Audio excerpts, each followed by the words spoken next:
Hello students, a very good morning to all of you and I hope all of you are safe at your home and doing your studies regularly. आप सभी ने time table maintain किया होगा और आप उस time table को follow भी कर रहे होंगे। बेटा, अगर आप ऐसा सोच रहे हैं कि स्कूल खुलने के बाद में हम अपना रिटर्न वर्क करेंगे या किसी फ्रेंड की नोटबुक से हम कॉपी कर लेंगे, so that will be not possible. ऐसा नहीं हो पाएगा क्योंकि और बच्चे अपना लर्निंग वर्क भी स्टार्ट करेंगे। सो आपको नोटबुक कोई नहीं देगा वर्क करने के लिए, कॉपी करने के लिए। सो आपको भेजा जा रहा है होमवर्क, आप उससे नोट करिए, अपने नोटबुक्स कंप्लीट करिए, send that notebooks for checking and जो लर्निंग वर्क, रिवीजन वर्क दिया जा रहा है उसको भी आप ऑनेस्टली करिए। क्योंकि अगर आप अभी लर्निंग वर्क नहीं करेंगे, अपना रिटर्न वर्क नहीं करेंगे तो आपके पास में बहुत ज्यादा टाइम है। तो बाकी स्कूल ओपन जब होंगे तो हम लोग लर्निंग वर्क पर ज्यादा स्ट्रेस देंगे। सो हम लर्निंग वर्क पर ज्यादा फोकस करेंगे। तो अगर आपके पास में रिटर्न मटेरियल नहीं है तो आप कहां से लर्निंग करेंगे? Okay, so make your notes, do your work regularly, learning work as well as return work. Okay, so students, in today's class we are going to discuss about the NCERT question of lesson 7 जो हम पढ़ चुके हैं, natural hazards and natural disaster. इसके question answer है वो आज हम रीड करेंगे। So start with the MCQs। Which state of India experience flood frequently? India के किस स्टेट में, एक ही स्टेट पूछा है तो हमें एक पर्टिकुलर स्टेट का नाम लिखना पड़ेगा, दैट इज आसाम। जब हम फ्लड के बारे में पढ़ रहे थे तो हमने पढ़ा था कि वेस्ट बंगाल, बिहार एंड असम में सबसे ज्यादा फ्लड आती है और इन स्टेट में से भी सबसे ज्यादा फ्रीक्वेंटली बार बार जो फ्लड है वो कहाँ आती है? आसाम में। Okay, Malpa landslide disaster take place in. अब इंडिया में एक Malpa disaster that is in 1998 में। 1998 में उस टाइम पर हिमाचल प्रदेश ही था, उत्तराखंड नहीं था। उत्तराखंड में, और अभी राइट ना वो उत्तराखंड है, तो उत्तराखंड के पिथौरागढ़ डिस्ट्रिक्ट में, पिथौरागढ़ डिस्ट्रिक्ट में एक विलेज था दैट इज मलपा विलेज। यहां पर इतना एक वास्ट लैंडस्लाइड हुआ था कि पूरा जो विलेज है वही खत्म हो गया था। इसलिए वर्ल्ड का एक ऐसा बहुत ही डिवास्टिंग लैंडस्लाइड में काउंट होता है जो मलपा में लैंडस्लाइड हुआ था। पूरा का पूरा जो माउंटेन था उसकी स्लाइड हो गया था वो, और उसकी वजह से पूरा जो विलेज था वो डिस्ट्रक्ट हो गया था। ओके, सो आपने यहाँ पर पूछा है जगह का नाम पिथौरागढ़, दैट इज आपको ऑप्शन दिए गए, आपको ऑप्शन भी दिए गए हैं उसमें। So next is state receives flood in the winter month. अब इंडिया का वो स्टेट बताना है जो विंटर मंथ में भी जिसमें फ्लड आती है। सो विंटर मंथ में बारिश होती है तमिलनाडु कोस्ट पे। रिट्रीटिंग मानसून, लौटता हुआ मानसून, जब मानसून बैक आती है, जो मानसून विंड्स है वो वापस आती हैं, सो तमिलनाडु के कोस्ट पर वो भारी बारिश करती हैं जिसकी वजह से वहां पर फ्लड आती है। तो रिट्रीटिंग मानसून की वजह से तमिलनाडु कोस्ट पे फ्लड आती है, मानसून की वजह से तमिलनाडु कोस्ट पर बारिश होती है एंड उससे फ्लड आती है। मेजोली रिवर आइलैंड सिचुएटेड इन। हमने जब रिवर चैप्टर पढ़ा था तो हमने ये भी पढ़ा था कि जब रिवर्स अपने साथ में बहुत सा डिपॉजिट लेके आती है तो वो बीच में कई बार डिपॉजिट है उसको वहीं छोड़ देती है, तो सेडिमेंट से उनको जमाना स्टार्ट कर दिया तो रिवर के बीच में एक रिवराइन आइलैंड बन जाता है। मतलब रिवर ने ही एक आइलैंड बना दिया है रिवर में। ओके, सो ऐसा सबसे बड़ा आइलैंड जो किसी रिवर ने बनाया है that is in Brahmaputra. Brahmaputra river ने अरुणाचल प्रदेश में मेजोली नाम का रिवर आइलैंड बनाया है जो वर्ल्ड का लार्जेस्ट रिवराइन आइलैंड है। तो किस रिवर, कहां सिचुएटेड है ये, किस रिवर के बीच में? Brahmaputra. Okay, clear? Next is blizzards come under which type of natural disaster. Natural disaster का हमने जब क्लासिफिकेशन किया था सो उसको हमने 4 टाइप में, एक एटमॉस्फेरिक डिजास्टर, एक terrestrial, another one is aquatic, last one is biological.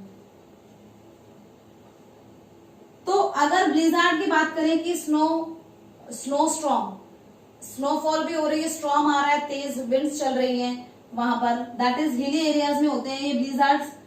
Atmospheric disaster है ये, एटमॉस्फेरिक कंडीशंस के विंड्स है या स्नोफॉल हो रही है, तो these are the atmospheric disaster. तो ये एटमॉस्फेरिक डिजास्टर के अंडर में आते। Next short question is when can a hazard become a disaster.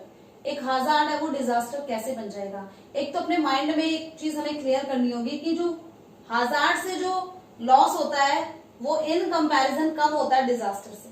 मतलब यहाँ पर भी सर्कमस्टेंसेस बनते हैं जिसमें प्रॉपर्टी को हार्म होता है, ह्यूमन लाइफ है उसको हार्म होता है, बट डिजास्टर है वो इतना क्विक एंड सडन होता है कि इसमें वाइड स्प्रेड डेथ होती है, वाइड स्प्रेड हार्म होता है, प्रॉपर्टी का भी, ह्यूमन लाइफ का भी, एंड इस पर हमारा कोई कंट्रोल नहीं है। So circumstances that have potential to cause harm, तो ऐसे सर्कमस्टेंसेस जिनमें पोटेंशियल है कि वो हार्म हमें पहुंचाएंगे, पीपल को भी एंड प्रॉपर्टी को भी। सो सपोज हम एक एग्जांपल लेते हैं कि सॉइल इरोजन हो रहा है कहीं पर।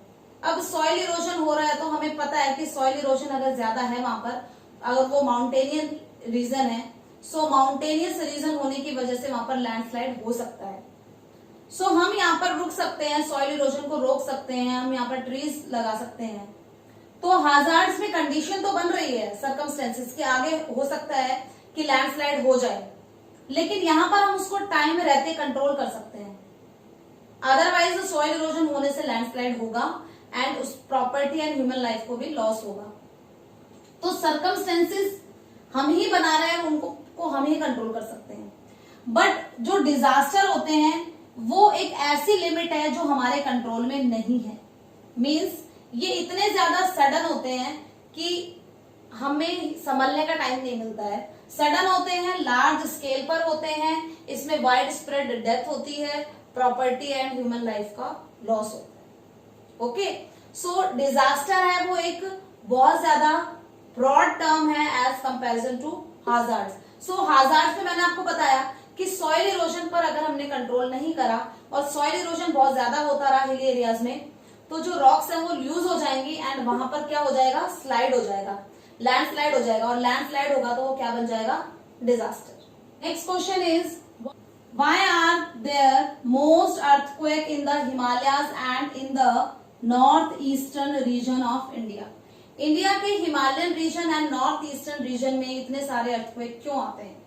सो इसके लिए Himalayas are the young folded mountain. Young folded mountain है हिमालयन माउंटेन, इनकी फॉर्मेशन जो टेक्टोनिक प्लेट्स एक्टिविटी है उनकी वजह से हुई है। सो ऐसा माना जा रहा है कि अभी भी इनकी फॉर्मेशन कंप्लीट नहीं हुई है। मींस हम अगर नॉर्दर्न प्लेट की बात करें,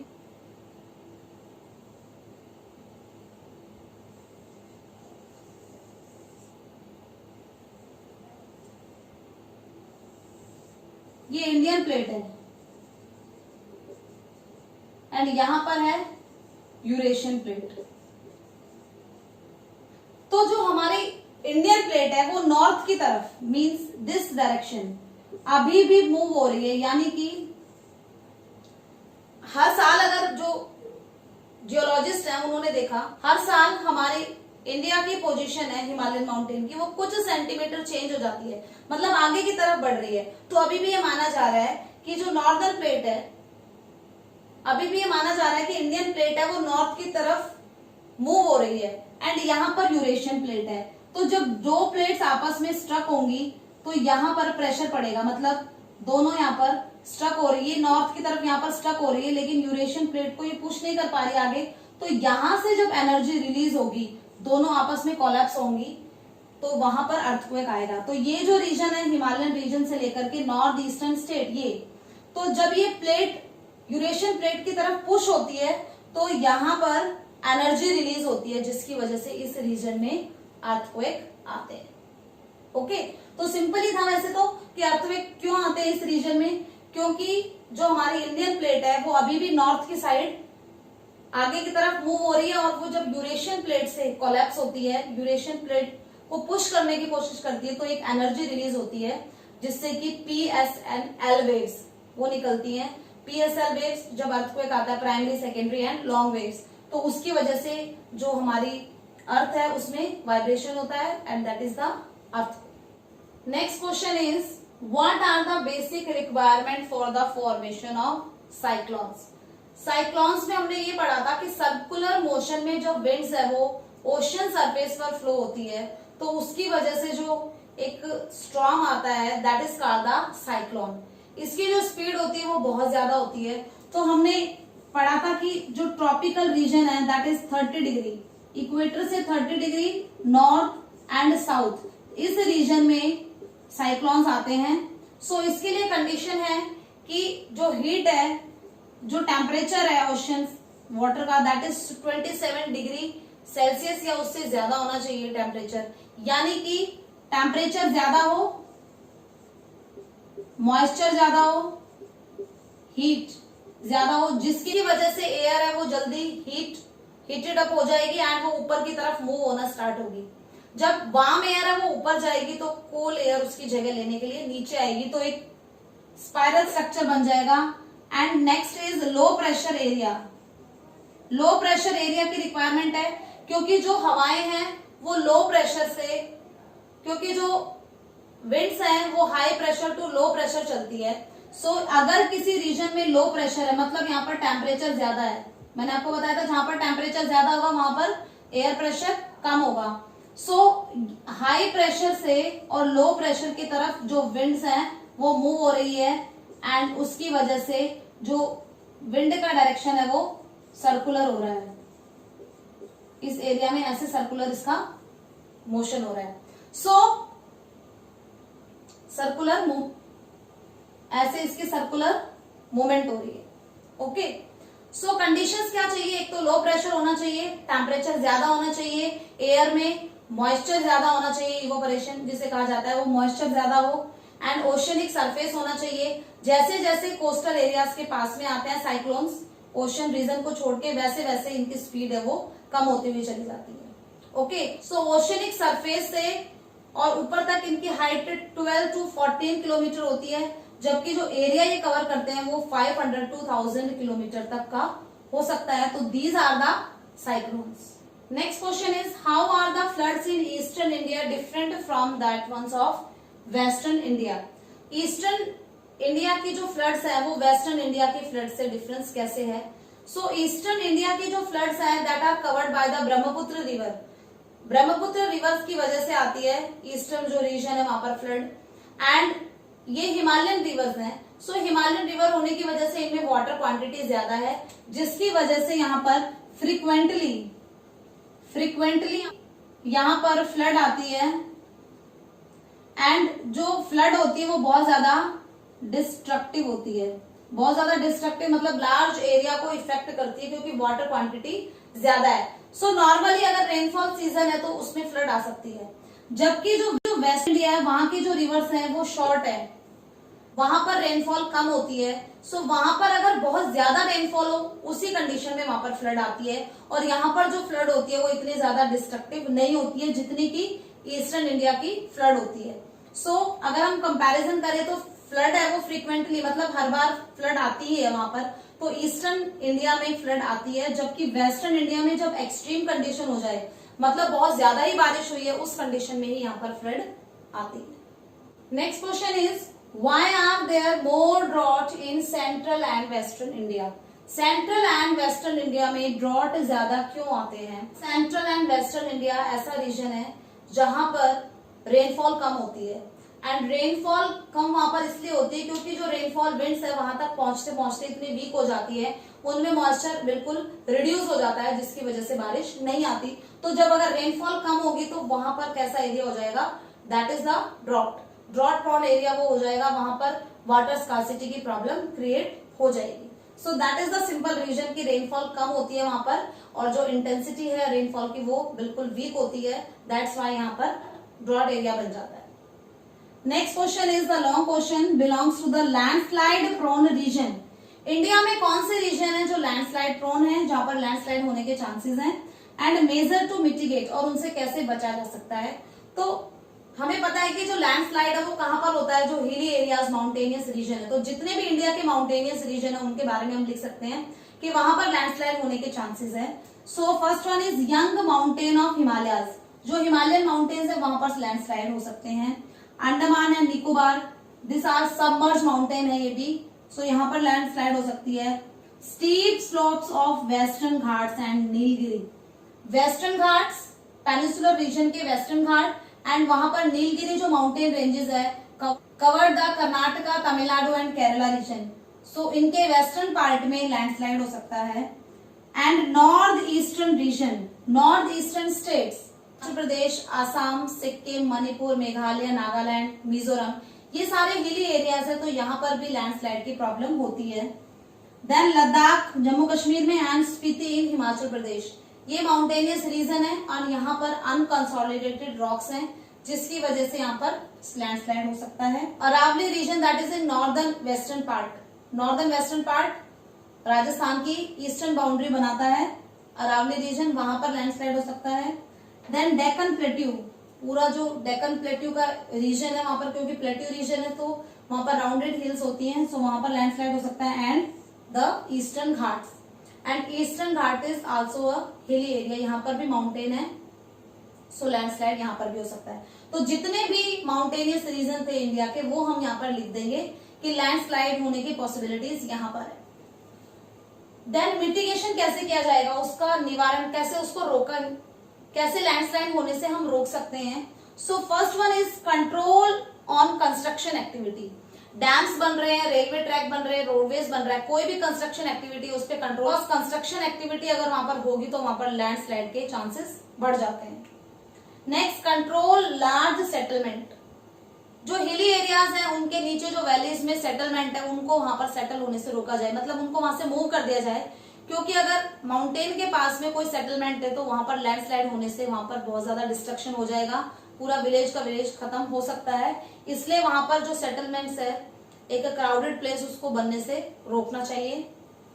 control slash and burn, slash and burn agriculture में क्या होता है कि हम फॉरेस्ट का कोई भी एक पार्ट है उसको क्लियर करके फिर वहां पे खेती करते हैं, जो फॉरेस्ट में ट्राइबल्स रहते हैं, और उसके बाद में जब उसकी फर्टिलिटी खत्म हो जाती है तो they move to the next part of land, वो नेक्स्ट पार्ट पे चले जाते हैं फॉरेस्ट की। तो इस तरीके से वो क्या कर रहे हैं, डिफॉरेस्टेशन कर रहे हैं, पेड़ों को काट रहे हैं, जिसकी वजह से लैंडस्लाइड हो सकता है। तो बैन कर देनी चाहिए ये shifting cultivation. And next, practice terrace cultivation, और टेरेस कल्टीवेशन उसको मोटिवेट करना चाहिए। तो these are some mitigation measure to avoid the landslide. Next question is what is the vulnerability या ड्रॉट प्रोन जोन्स है उनका डिवीजन। सो वल्नरेबिलिटी मीन्स होता है risk becoming victim of the disaster, कि वल्नरेबिलिटी मीन्स वो area या वो people जो सबसे ज्यादा इफेक्टेड होंगे अगर डिजास्टर आएगा, तो वो वल्नरेबल है, जो सबसे ज्यादा जिन पर इम्पैक्ट पड़ेगा, it means the vulnerability. So vulnerability के बेसिस पर हमने जो ड्रॉट जोन है उनको 3 पार्ट्स में डिवाइड किया है। Extreme drought affected area, severe drought affected area and moderate drought affected area. तो एक्सट्रीम ड्रॉट इफेक्टेड एरिया वो एरियाज हैं जहां पर वाटर स्कार्सिटी बहुत ज्यादा है, जहां पर रेनफॉल है वो 75 सेंटीमीटर एनुअल रेनफॉल की बात कर रहे हैं, उससे भी कम है। सो इसमें राजस्थान का बाड़मेर रीजन, जैसलमेर रीजन, मरुस्थली ये वाला एरिया एंड गुजरात का जो कच्छ पार्ट है that is the most vulnerable affected area of the drought. सबसे ज्यादा ड्रॉट का इफेक्ट इन एरियाज पर पड़ता है, Rajasthan and Gujarat. Second one is severe drought affected areas. Severe drought affected means अब वहां पर रेनफॉल हो भी सकती है नहीं भी हो सकती है। सो ऐसे एरियाज में आएंगे Maharashtra, Madhya Pradesh, Karnataka, Tamil Nadu, Andhra Pradesh and southern part of Jharkhand. तो these are the states of peninsular reason.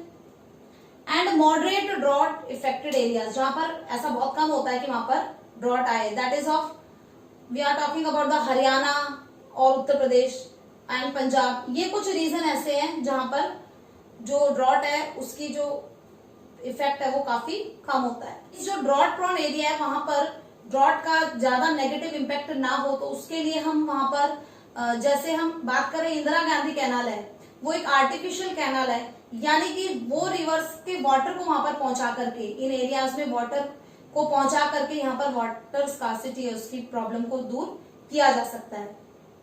Okay, next question is when A development activity become the cause of disaster. Development activity कब डिजास्टर में कन्वर्ट हो जाती है? सो इसको तो हम ऐसे भी लिख सकते हैं कि एंशिएंट टाइम में ह्यूमन बीइंग के पास में टेक्नोलॉजी नहीं थी, तो वो ज्यादा एक्सपेरिमेंट नहीं करता था नेचर के साथ में, लेकिन जैसे जैसे डेवलपमेंट बढ़ता जा रहा है वैसे वैसे हम नई इंडस्ट्री सेटअप कर रहे हैं, न्यू इन्वेंशंस कर रहे हैं, जो फॉरेस्ट है उनको काट रहे हैं, जिसकी वजह से डिजास्टर्स हमें देखने को मिल रहे हैं, जिसके हमें नेगेटिव इम्पैक्ट देखने को मिल रहे हैं। एसिड, हम बहुत ज्यादा केमिकल यूज करते हैं, एसिड रेन होने लगी है, पोल्यूशन फैला है, पॉइजनस गैस है वो रिलीज होने लगी है, जिससे कि ओजोन लेयर है वो बिल्कुल थिन हो गई है। तो ये सारे नेगेटिव इम्पैक्ट है और इन्हीं से डिजास्टर होने की पॉसिबिलिटी बढ़ जाती है। जैसे किसी रीजन में अगर बहुत सारे फॉरेस्ट उनको काट दिया या डैम बना दिया किसी हिली एरिया में, तो वहां पर लैंडस्लाइड हो जाएगी, तो डिजास्टर आएगा। तो डेवलपमेंट तो करा है कि रेलवे ट्रैक बनाया है या डैम बनाया है, बट डेवलपमेंट की वजह से वहां पर डिजास्टर भी आ रहा है, वहां पर लैंडस्लाइड हो गया। ओके, सो ऐसे ही इंडस्ट्रीज हमने सेटअप करी है, लेकिन उससे बहुत सारा पोल्यूशन निकल रहा है, पॉइजनस गैस निकल रही है, तो एसिड रेन हो रही है। तो डेवलपमेंट तो हो रहा है, लेकिन उसके नेगेटिव इम्पैक्ट देखने को ज्यादा मिल रहे हैं। सो उसके लिए हमें फॉलो करना पड़ेगा सस्टेनेबल डेवलपमेंट कॉन्सेप्ट, कि एक तरफ तो हम डेवलपमेंट भी करें लेकिन उसका हमारे एनवायरमेंट पर कोई नेगेटिव इम्पैक्ट ना पड़े। Okay, so students, it's all about the NCERT questions. I hope all of you understand that. So write these questions in your fair notebook and revise them. So best of luck for your studies. Obey your parents. Stay at home. Stay safe. Thank you.